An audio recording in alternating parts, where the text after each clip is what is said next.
Una chica vio en medio de la carretera a una pequeña ardilla que parecía estar deteniendo los coches.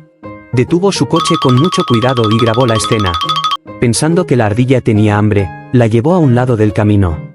Junto con su novio, le ofrecieron semillas de girasol. La ardillita, muy tranquila y dócil, se las comía con muchas ganas. Al final, la chica decidió llevarla a casa. Ella y su novio la sacan a pasear con frecuencia. Gracias a los cuidados de la chica, la ardilla se volvió cada vez más cercana y afectuosa. Le tiene un cariño muy especial a la chica que le dio un hogar. A menudo se sube a su hombro para darle besitos en la cara. ¿Te animas a darle un me gusta a esta adorable ardillita?